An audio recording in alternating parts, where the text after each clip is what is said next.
I shall save you. Show yourselves, you dogs. You curs. Ha!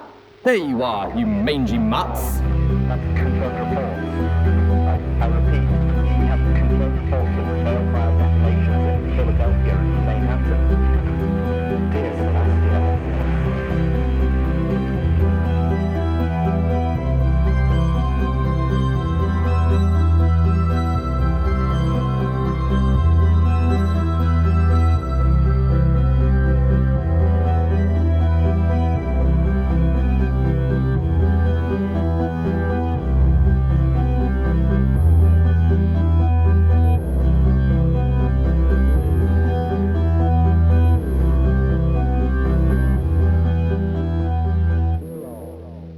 That was Bloo Boi with Grave Fission. Hey there friends, I'm Storybook and welcome back to a nuclear reading show. Today, we're continuing Somber's Fallout Equestria Project Horizons. If you're enjoying what I'm bringing to the Wasteland, don't be afraid to tell your friends about me, or find me on Blue Sky as Nuclear Yuki. You could also do us a great favour and check us out on Patreon at patreon.com/ANRS. This story does include some graphic scenes that may be distressing to some people. Your own discretion in listening is advised. Oh, and also, since the gangs are still being feisty, Fallout is owned by Bethesda, and Hasbro made My Little Pony Friendship is Magic. With all that said and done, welcome, friends, to the Wasteland. Chapter 21, Waterfall. It actually seemed like the Wasteland, for once, was throwing me a carrot. Sure, we'd lost the whole morning going to Miramar, only to have to teleport back to evade another monster pony. But then, we discovered an alternate route. One that might get us past without having to worry about flying death. Or, at least not worry so much. And I'd have somebody to get drunk with. Of course, we'd need spark magic-y stuff to make the boat run. Charity! I cried as I stormed into the post office. The yellow filly didn't bother looking up from the stack of boxes next to her. No time to deal with you now, Blackjack. I've got to double-check this stuff and make sure tar boots didn't swap me those mines for a few boxes of gravel, she said sourly around a pen as she scribbled on a notepad. I leapt over the counter in clear violation of every rule of the Crusaders and seized Charity's shoulders with my forehooves. Charity! I need spark batteries and magic cartridges! Now! Or gemstones! I need them right now! Please! Her eyes lit up and rolled thoughtfully, and with a flip of her head, she spat out her pen and sent it spinning through the air to land neatly behind her ear. Well, adding in processing costs and the getting on my nerves tax, I figure I could sell 'em for... And, we're broke, I added. Paying ditzy and trading for what we'd needed had sapped most of our caps. I grinned as widely as I could, and tried to ignore the feeling of sweat running down the back of my barding. Her smile disappeared. Get out, she declared imperiously. She flicked the pen from behind her ear and caught it in her mouth, then resumed checking her list. I fell to my knees. Please, Charity, please! Without the boat, we'll have to walk. And if we walk, the monster pony will find us. And if she finds us, then I'll feel really sorry before I kill her. And if I do that, then I'll feel guilty, and if I'll feel guilty, then I'll whine. Please don't make me whine! I begged as several Crusaders peeked over the counter to watch in amazement. What are you... She sputtered as I fell on my face and hugged her hoof. Please, Charity! Please, please, pretty please, please, please, please, please! I wailed as I kicked my back hooves. All right, she yelled down at me, yanking her hoof free of my embrace as she blushed. I can spare one? My eyes grew larger. Two? Tears ran down my cheeks as my lip trembled. She let out a grunt of disgust. Oh, just take the whole box, Blackjack. She walked over to a shelf, pulled out a wooden crate, and tossed it at me. 6 glowing spark batteries rattling within. I just gave a whimper, the wine growing higher and higher. A bottle of wild Pegasus plopped on top of them. Humming in glee and floating the box in front of me, I made my way back towards the bridge. The humming faltering not a bit when, a few seconds later, after I got out of the shop, Charity screamed after me. It's going on your tab, Blackjack. You hear me? With interest!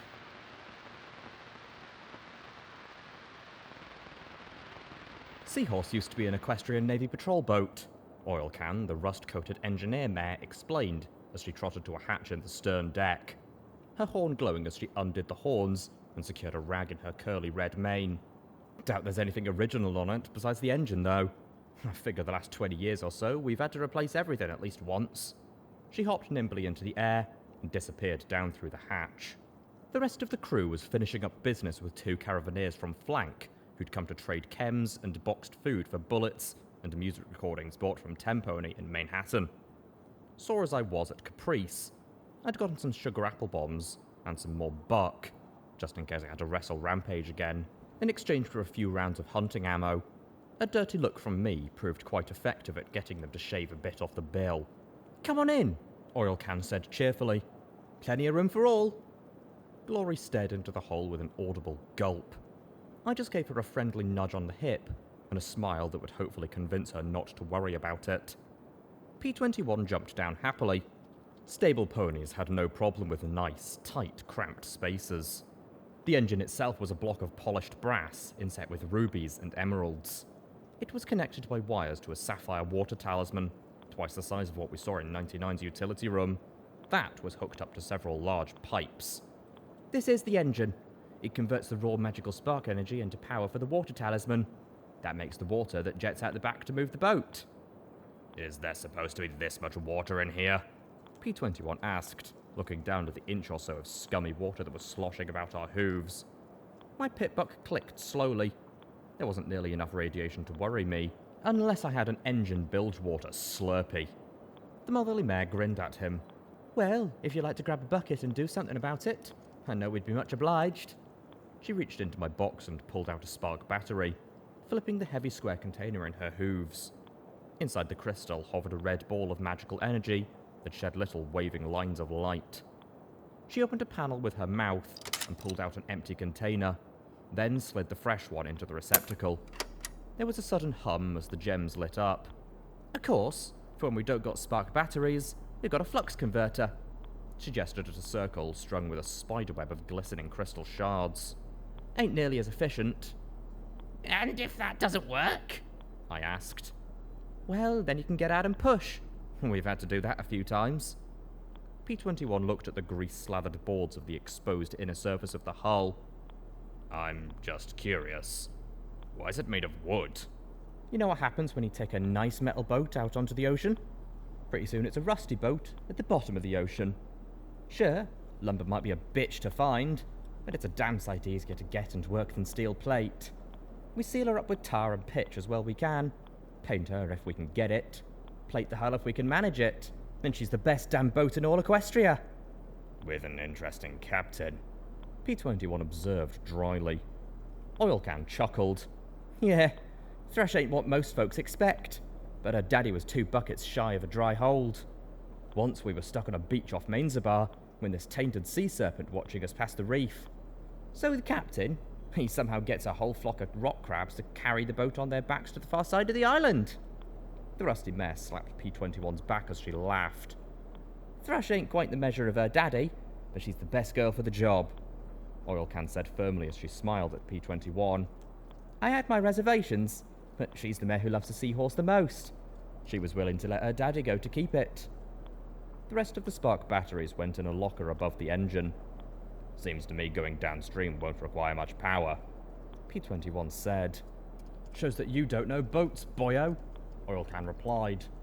"Going downstream, you've got the water pushing you into rocks, beams, snags and worse. Half our power's spent manoeuvring around obstacles and the other half fighting current. Just wait till you see the towers. Any boat that tries to go with the flow is in for a nasty surprise. The Hoofington River eats ponies. With all the rain about, there's a lot of energy in all that water." Just another thing about this place that I hated. I found myself scowling in the direction of the city. It seemed so wrong. It was like a trap, trying to draw every pony in with lures of riches and food. I wondered how many ponies had come to Hoofington and ended up killed by raiders, poisoned by taint and radiation, or sucked dry by innovation fields. The more I thought about it, the more disturbing it became. Even Lucanay's goddess seemed distressed by the place. Hoofington, the city that kills. It had killed ponies when the zebras burned it, killed zebras as it made itself the target of the war, and now it killed every pony it lured in. I could almost hear the cards shuffling in my head. Are you okay, Blackjack?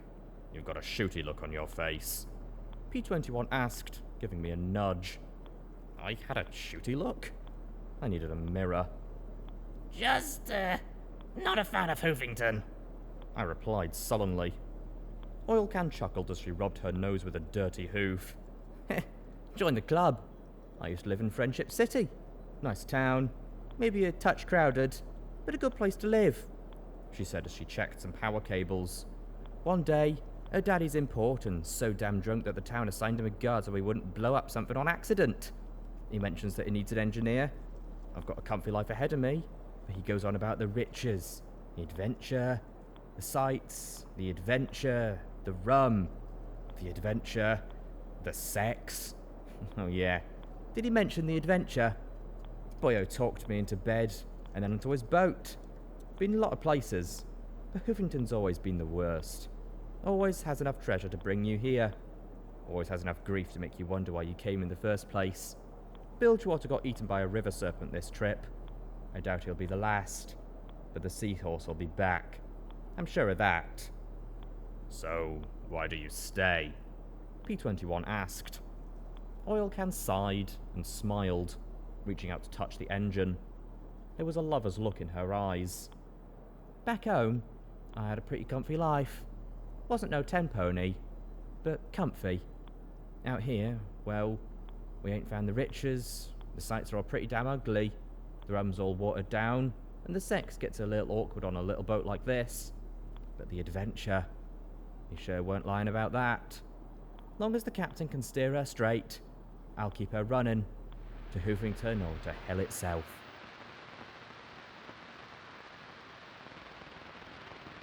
Seahorse wasn't exactly made for a luxury cruise. The 5 of us had one room to ourselves, and that had only 4 hammocks. We had to shift the footlockers into the middle of the space and throw some blankets atop them for Lacanay. We were allowed to be there, or sitting on the narrow walk that ran along the sides of the boat between the rails and the superstructure. P21 pointed out that, since I couldn't fly, all my fancy new barding wouldn't be much better than an anchor. Damn it! What was the point of having cool-looking armour if I never got to wear it? There was a hum in the back of the ship that grew louder and louder. Then 2 streams of choppy water blasted out of the rear of the boat just below water level. Tar Boots and Oil Can untied the lines and jumped nimbly into the rear of the boat, and the swoosh of the water plumes increased. At the stern, on top of the superstructure at the highest point of the boat, was the wheelhouse. For windows, it had rusty slats of metal that Thrush peered through as she moved the Seahorse upstream of the bridge before slowly turning the boat around. Immediately, the whoosh died to a gurgle as the powerful current carried us downstream. I admit that I'm a complete and utter pansy when it comes to flight, but if the whole height thing was taken away, I liked the sensation of being carried along without having to walk around. "Keep your eyes open!" Captain Thrush called down as we sat on the walk, leaning on the metal rail. I kept Taurus's rifle handy as my eyes scanned the scummy brown water. What am I looking for? Till we get to the fork, anything poking out of the river bottom or anybody with a missile. We might come across some hoppers after the fallen towers, but till then our biggest risk is running into something sharp and pointy, she said calmly, making only the slightest adjustments to the boat's heading and letting the current do the rest. Are ponies with missiles a common problem? I called back, looking at the increasingly thick ruins lining the river and deliberately not looking at the enigmatic towers on the other side of the boat. This close to the core, I felt odd, lightheaded. I could only assume it was the enervation fields of the city nipping at my cells. Thrush was keeping the Seahorse in the middle of the river, but I felt the urge to ask her to move closer to the rubble-strewn western bank. She grunted. Reaper wannabes and raiders mostly. They gather in small groups to prey on Riverside or Flotsam. Unless they've got something big, we generally don't worry too much about it. She gunned the engine and threaded the Seahorse around a spur of concrete just barely below the surface. I spotted it only as we slid past it close enough to spit. Glory proved the most valuable pair of purple eyes. Standing in the bow just in front of the turret, she and the crew's lookout, a young green earth pony bear named Seabiscuit, spotted hazards lying just under the surface that I couldn't even see as we passed them, Glory pointing them out with her wingtips so that Thrush could steer around them. As the river carried us along, the ruins became even larger and more elaborate and damaged. Blocks of apartment buildings had slid right into the water and filled it with deadly debris. Pipes blasted jets of yellowish brown, foamy and filthy water every few hundred feet as the land drained into the river. A small camp of 4 ponies, raiders from the bloody bites on their limbs. I sighted them carefully, didn't see anything resembling a missile, and was about to fire when the captain said, "Don't! Gunshots carry on the water." Reluctantly, I lowered the rifle. "I thought you weren't an executioner," the dusty voice said softly. I'm not an executioner. They were raiders. I muttered to myself, glancing at the dealer, who was looking at the raiders with pity. They're dying from a disease already. It's going to kill them one way or another. I remembered the mare in Mirror, who had gorged till her stomach burst. It's not an execution if they're already going to die. I flushed in anger as I saw Glory look back at me. Great. Now every pony was going to know I was losing it. "Oh, well, that's convenient. He said with an understanding little nod. So long as you're granting mercy, it's okay. Funny, wasn't there another pony using the exact same logic just yesterday?" Shut up. I hissed softly. "Of course. It wouldn't be the first time you've done it." He continued. Shut up! I yelled at the pale bastard, levitating Cupcake's revolver and pressing it to his forehead. Why the fuck do you do this? I was feeling halfway good and then you... Why are you trying to make me remember killing them all? Why can't you just let me be happy? My magic tightened on the trigger. Sure, it wouldn't kill him, but I'd feel better. "Blackjack?" Glory said in a fearful voice as the dealer melted away. The gun was pointed right between her shocked eyes. My magic released the gun at once, and it bounced off the deck and landed in the river with a little splash. I stared into Glory's fearful and hurt eyes, and felt myself start to shake. I hadn't had the shakes like this in a while, and I thought I was over it. Put it behind me. Matured. Moved on. I'm a fucking idiot. I hadn't put anything behind me. I'd thrown it in a closet and forgotten about it. I had murdered 40 foals. Executed them. I'd rationalized. I'd justified. But my mind wasn't letting me let it go. I'm sorry, Glory. I wasn't talking to you. I'm just sorry. I saw the conflict in her eyes as I looked down into the water. Then she jumped over me and disappeared below decks. "Well, that was interesting." Thrush said from behind the wheel. I don't want to talk about it. She smiled and shook her head. "Didn't ask if you did. You don't have to explain it to me.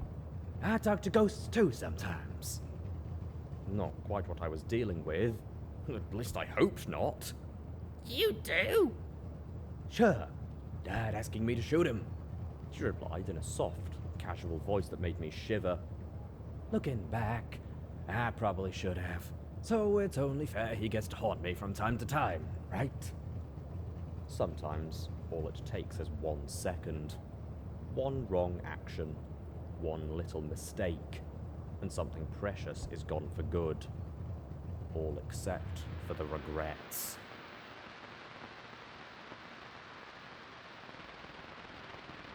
P-21 had about as much affinity for sea travel as I did for the air. He lay with his face in a bucket on the stern deck behind the wheelhouse. Really, I didn't mind the rocking at all. It gave me something to think about, besides that my brain was playing nasty tricks on my mind, and that I'd almost shot Glory in the face. True, she'd shot me first, but we were way past that. My ears flicked as I heard a distant sound, like a deep breath being drawn continuously. It made my mane begin to itch in apprehension as I looked at the fire-gutted ruins across the river, and then at the grim walls of the core. What's that? I asked Thrush as I rose to my hooves. Fallen towers. She replied in a soft, grim tone. You ponies better get down inside and tie yourselves in. This is gonna be a little rough. Her horn glowed as she lifted a length of rope and started tying herself to the boat. Somehow, I sensed a whole river full of understatement in that as I rose as high as I could, looking for the source of that terrible sound. I heard the others getting below, but I couldn't go and hide. I had to see just what we were facing. The captain yelled something at me about breaking the first rule as I staggered forward. Passing the gun turret, I saw Oil Can pulling out guns. Our eyes met, and I saw the fear in them. This was something bad. I rushed to the front of the boat and ran into Seabiscuit, trying to go in the opposite direction. The sea-green mare balked and backed to the bow as the deck heaved. We were moving fast. Really, really fast. The wide river now seemed ominously narrow, as if all the rubble and junk had constricted it into a foamy flume. The boat gave one more lurch, and the mare gave up trying to move back, and instead began to frantically tie herself to rusty metal rings set in the deck. "Tie yourself down!" she yelled, but I really wasn't listening at that point. My eyes stared out in front of me as I felt a sensation like a cold bath wash over me. Like everything else in Hoofington, I suspected that the massive core towers rising to the rolling clouds were ridiculously over-engineered. However, despite that, during the war's fiery end, one of the towers had broken off 10 stories or so up and had fallen across the river. The heavy armoured face of the fallen tower acted as a dam of sorts, and the tower's fall had shattered and knocked out a half dozen more buildings that were now also lying in the swirling fury of the frothing river. The water poured over the jagged stumps of the fallen foundations like saliva over teeth, and the river was hungry. How in hell are we supposed to get through that? I shouted. Then I stared as the boat flew between a pair of streetlights. We weren't going down a river anymore. This was a street. The impromptu dam had driven the river out of its banks, and now we were navigating racing currents running through the ruins of the shattered office buildings. Broken foundations and rusted streetlights flew past us as the water flew forwards faster and faster towards the source of that perpetual inhalation. "Tie yourself down!" Seabiscuit screamed again as she grabbed a second length of rope, knotted it around my chest, and tied it to another ring. "Captain will get us through!" she yelled, the green mare staring back at Thrush with a look of frantic faith. The captain just stared grimly ahead. Then I saw exactly where she was taking us. The tower had not fallen completely intact. A split had opened up inside it, where the top third had snapped back like a peppermint stick and created a yawning chasm that the river was forced into. However, I didn't see a way through. Only endless black. The Seahorse seemed to hang, suspended on that eerily smooth, rolling tug of water that poured down endlessly into the gullet of the fallen skyscraper. And then, with a blast of cold, wet mist, we plunged into the darkness. I gripped the rail with my hooves as we plummeted into the hollow interior of the skyscraper. Then, just as we'd fallen down, the water rose into a vertical wall again. This time we were going up. The Seahorse rode the arcing wall of water as it poured along the interior of the building like an enormous pipe. In my mutated sight, I could see the rusted steel beams stabbing at the Seahorse like spears. Something banged against the underside of the ship, and I felt the entire vessel jump as we raced wildly down the interior of the building. Cracks in the walls sprayed cold, foul water in my face. I had no idea how any pony could navigate this passage. Then I spotted the light ahead, and with it the sight of another wall of water churning sideways. How could a vertical wall of water move sideways? "Hang on!" Seabiscuit screamed in my ear. I racked my front hooves around the railing as we approached that surging sweep of fluid. For a terrifying moment, I swore we flew. My stomach rose into my throat as we were ejected from a second split in the side of the tower and right at the face of a fallen apartment building. The water rose up, and we rose with it. Higher and higher the boat rose, and I stared down towards the stern. I wasn't sure if I was simply soaked through, or if I wet myself at the sight. Then our rise stopped, but Seabiscuit's did not. She continued going up and out, connected only by the rope tied to the ring. The rope went taut, then with a metallic ping, the metal snapped. Her teal eyes widened in horrified resignation as she started to plunge back down towards the churning water as the boat hung in the air. I screamed as I set my hooves and launched myself into the air, my legs flailing. Save one. Just save one. Her trailing rope smacked me in the face, and I gripped it with hooves, teeth, magic, whatever. My rope went taut as well, and the ring held as we swung back and crashed into the deck of the Seahorse. My teeth rattled as I hit the rail and hooked a rear leg around it. She tangled with the turret. I wondered if we would hang like that forever. A small tilt in the wrong direction, backwards towards the surging torrent spraying from the tower. Then the boat fell. With horrifying, ponderous slowness, it tilted away from the crumbling apartment face as I was looking down at a swirling froth of brown water. There was nothing I could do but clutch that rail with every bit of strength I could muster. Every inch of me was slammed with more force than I'd ever thought possible as the boat fell upside down.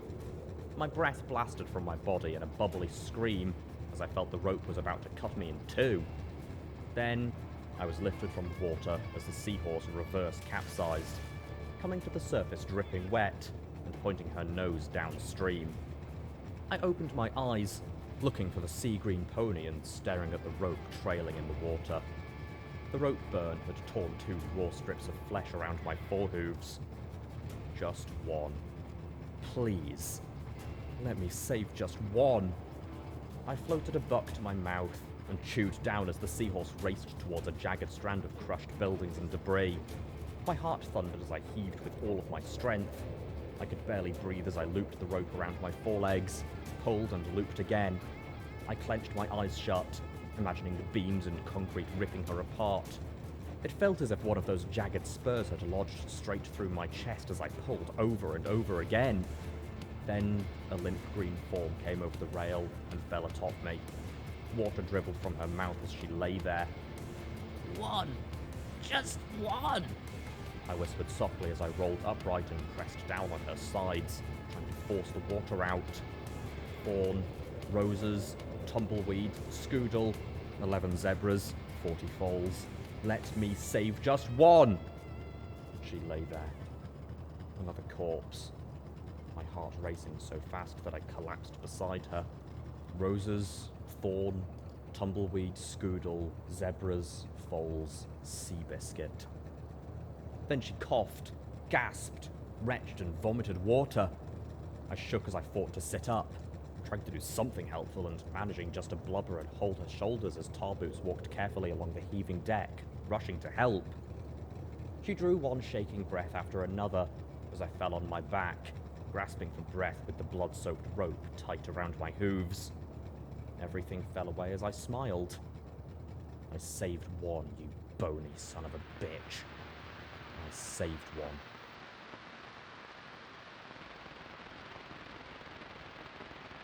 Wake up, Fishy. Fishy? My mum called over to my bed. I know you're awake, Go Fish. You're smiling. I'm not. Sleeping.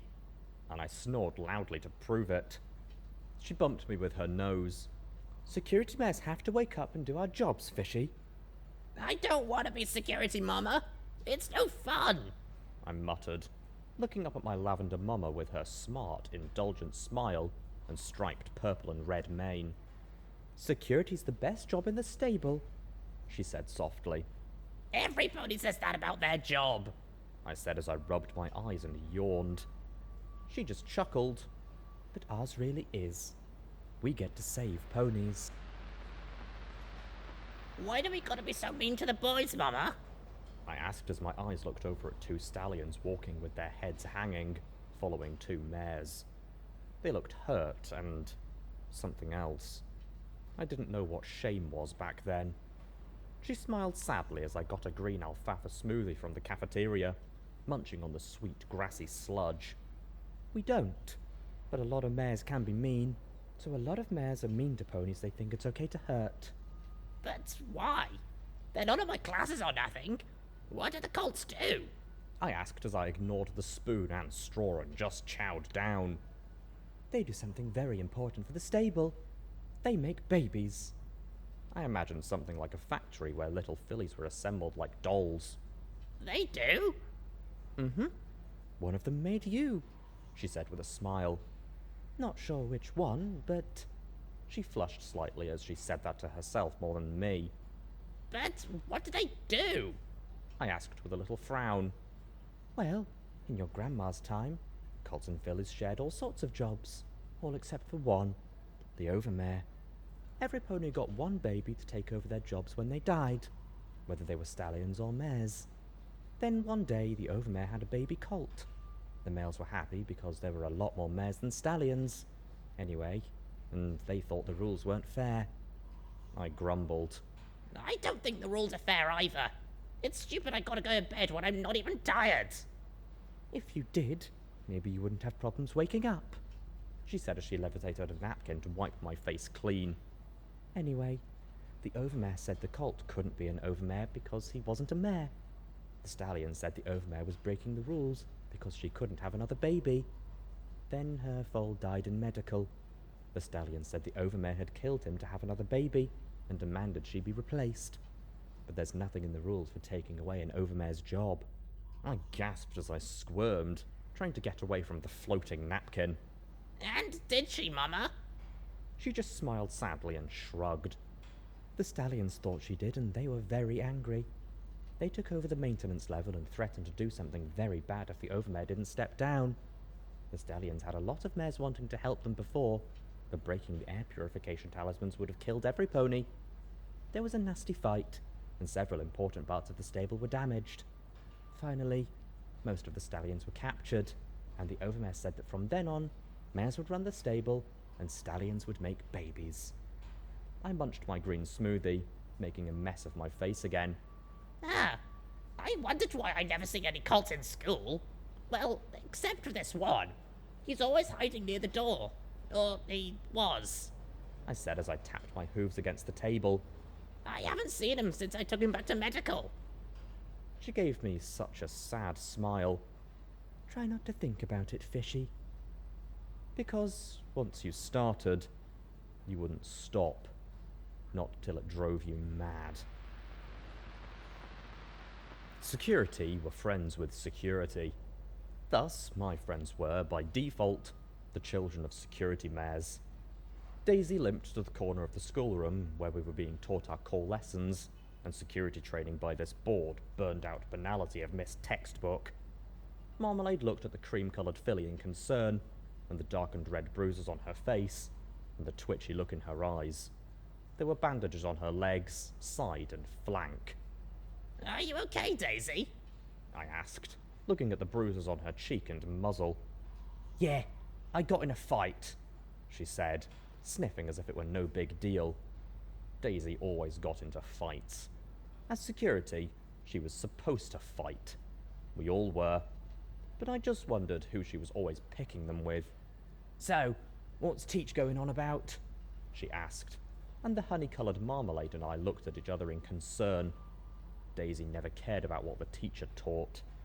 The Ministry of Awesome and how it was just some bone thrown to Rainbow Dash, since she never actually did anything. I said softly. Sorry I asked, she yawned, and we relaxed.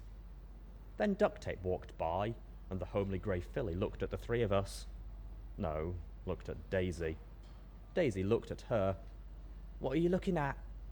Duct Tape shook her head as she backed away. I said, what the fuck are you looking at? As Duct Tape turned to run, Daisy charged her. No, please, I'm sorry! Duct Tape begged as Daisy ploughed into the smaller grey filly and proceeded to pummel her. You didn't see anything, you understand? Nothing, you grey pussy! Daisy shrieked as she kicked the other filly over and over again, while Textbook just looked on with a mild expression of annoyance that her lecture had been interrupted. Daisy!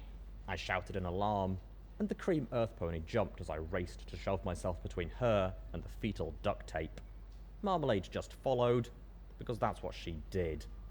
She didn't have the sense Celestia had given a roach. Still, I just shoved my way between them and kicked Daisy's face firmly with my forehooves.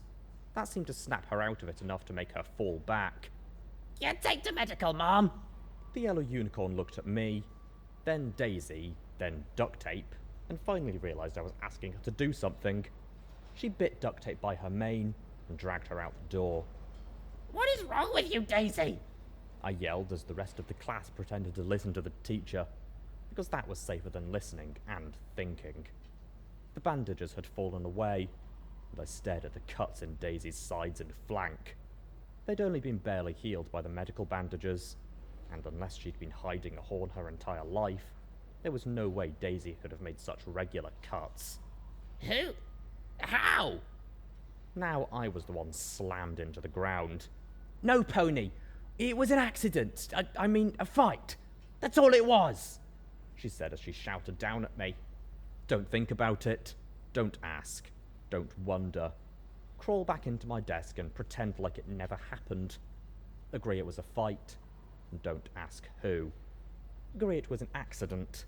Don't imagine how. Do that and she might forget as well. And you'd be friends. Well, friend-ish. Did your... Was all I said. All I got out. She knew the question. I knew the answer as she tried to shove every ounce of her pain into me. And she had a whole lot of it to shove.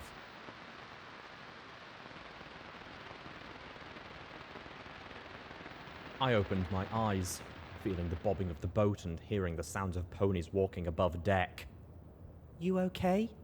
Glory asked as I stirred. I feel like I got hit by a boat. I muttered, lying there and feeling my heart thunder.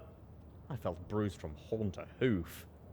You did get hit by the boat, the captain replied as she leaned on the rear hatch. Didn't I tell you to get below and strap in? The rest of your friends did. You ran out to the worst place you could. The captain did not look happy about me breaking the first rule. Seabiscuit, is she okay?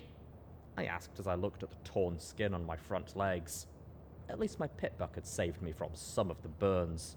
But the pain on my sides, I suspected I was missing hide there too. The captain's look softened. Yeah, so I won't shoot you for breaking the first rule.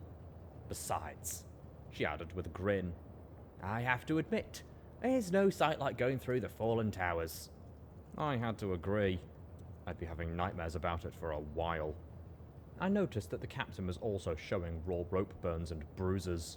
Normally, I would have waited a few days for the water to subside. The water level was half again as high as it should have been for safe passage. But you folks are in a hurry. Not in that much of a hurry. I groaned, momentarily sitting up and regretting it. I fell back into Glory's hoofs with a groan. Where are we? How long have I been out? We're in Riverside, just below the falls. That crash did more than just crush the both of you. It also busted a seal on the bottom. We can patch it, but it'll just take a while, the captain said. There's not a lot to see here, but you can take a peek around town. It's a finder's village, so it should be safe-ish. Safe-ish? I like that word. Not quite safe, but in the neighborhood. I muttered sarcastically. I slowly dragged myself back to my hooves. Well, get me my barding. Blackjack, Glory said. You just woke up from passing out after having a ship fall on you. And from your pulse, you've taken at least another buck. Why don't you just stay here and do something radical, like rest? I took a deep breath as I steadied myself, fighting to keep from hyperventilating. Nice and slow. Calm. Well, Glory, there's 3 reasons why I have to go. First, I need to get out there so that whatever eyes and ears Sanguine and DJ Pone 3 have can see me, so he doesn't send that monster pony to chapel. Second, I want to see if there's anybody I can help. Third, and most important of all... I took a moment, looking at her gravely. I really, really need to go to the bathroom, and I'd rather not hang my fanny off the side of the boat. Glory took one long look at me in shock as the captain collapsed with laughter. Then she seized a pillow and beat me with it till I grabbed my bag and fled outside.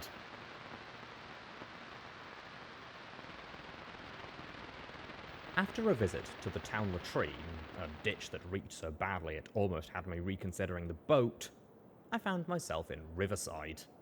The town of 24 inhabitants was built in a horseshoe-shaped strip of shops adjacent to the river.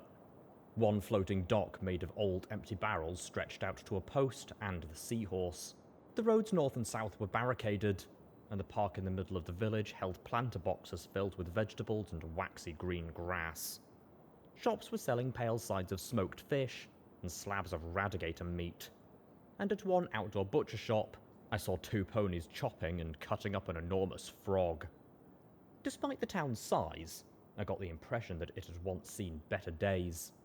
There were apartments above the repurposed stores that now had busted windows and were boarded shut. One shop only had some scrap metal, electronics, and 9mm ammo. I couldn't see any signs of families. There was a terrible sense that, at any moment, the last occupants would just fade away, leaving Riverside just another ruin. What happened here? I muttered as I looked at the ponies moving like ghosts around the almost empty shops. Same thing that's happening everywhere, miss, an old unicorn said as she mended a fishing net. I had to question the sense of any pony who ate anything out of that river. Slowly I walked to her, and started as I realized that she was blind. Her milky eyes stared out at me as her hooves skillfully felt out the tears, and her horn mended them. Blackjack! Fishy, she replied. Now that made me feel all kinds of strange and alarmed. What? How did you know? My name, it's Fishy, Granny Fishy. Nice to meet you, she said with a soft chuckle. Oh, I sat down across from her. what do you mean, the same thing that's happening everywhere? Riverside used to be a nice village. We were smack in the middle of the West Side ruins. There was plenty to pick out of the countryside. Food, safety, but the ruins have been picked clean, mostly. There's more and more raiders, bandits, and reapers. Less folks bring in less food, so villagers just dwindle away. Death picks off the ones who stay, and there's fewer and fewer boats. This lady bothering you, Mum? A pink mare with a pair of fish on her flank asked as she trotted up. No, thank you, Perch, Granny said as she waved a hoof at the mare, who took it between her own and guided it to her head so Granny could pat her. She was polite enough to ask about the town. It's those damn dogs that are to blame, Perch said with a stomp. Dogs? I blinked. The sand dogs, The elder unicorn answered. they live underneath the western ruins. Perch, clearly having a lot more to say, stomped her hooves again. And they're a menace. They scavenge the ruins, but they don't trade. And I know they've got some decent salvage in their holes. They've got some weird cybernetics that make them too tough for most raiders and bandits, so we have to deal with them instead. Now that's enough, Perch. Times are tough enough without making things harder for some folks who don't deserve it, Granny said firmly to the younger mare. But the pink pony wasn't listening. You want to help? She said to me. Go down to the Riverside station of the Sunset Line. Shoot every one of them, and open up the tunnels for scavenging. That'll turn this place around, no sweat, she said as she lifted up one of Granny's nets and sulked towards the river. The blind elder mare just sighed as she ran her hooves over the netting. Please do not mind her. She is just desperate to save the home she knows, Granny Fishy said as she tugged the nets with her horn and hooves. I suspect you feel the same way. You do? I gave a nervous little smile. No offense, but you don't know where I'm from. Trust me, nobody would want to save that place. Oh, but isn't that where you're going? Or maybe it's where you've been. Who can say? She said as she carefully tied a hole. I suspect you have a long trail before you reach your home. My mane started to tingle as I regarded her. What do you know? She chuckled at that wary question. No, my dear. I simply mend holes in nets, she replied with a toothless smile. But I have a sense about you. The past and future reach through you. Messenger, harbinger, and judge. Life in one hoof, death in the other. Which will you decide?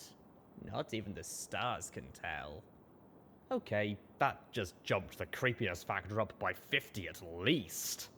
P21 and Glory trotted up, the two probably noticing my slightly uneasy look.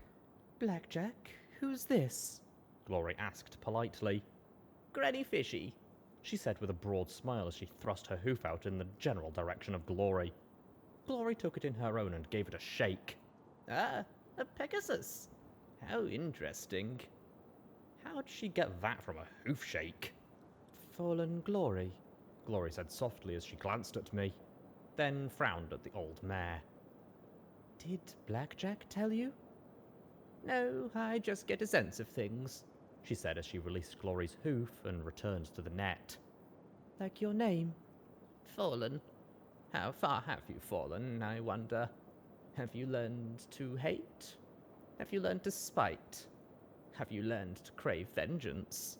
If not, how would you know how to forgive, Fallen Glory? How? What did you tell her, Blackjack? She asked, clearly startled. Nothing! I just met her! I said defensively. P21 looked at Granny mending the net, then looked at me.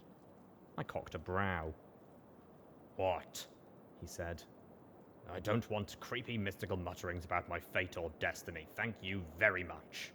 He backed away a few steps from Granny. Leave me out of it. Oh, don't worry, young colt. Your fate has come and gone. It only begs the question of what happens in the epilogue, the old mare said with a lazy wave of her hoof. For some reason, that seemed to bother him more than some cryptic remark. Then Perch yelled across the square, Granny, stop with the fortune teller routine and get that last net patched up. The blind mare chuckled, and I gave her a skeptical glance. Had all of this just been a local messing with rubes? Oh, well, fun is fun, but I'd best get back to work, she said. Don't give an old blind mare's words too much thought. As we walked away, I looked back and saw her still wearing that lingering old smile.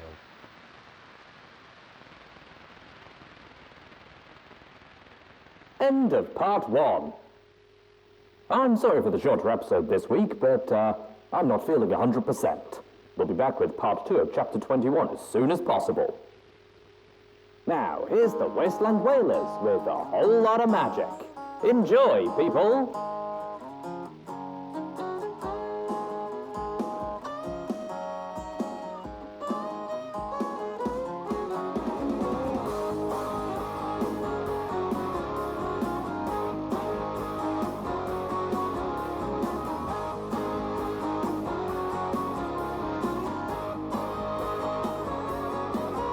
Can you see the light in the window at the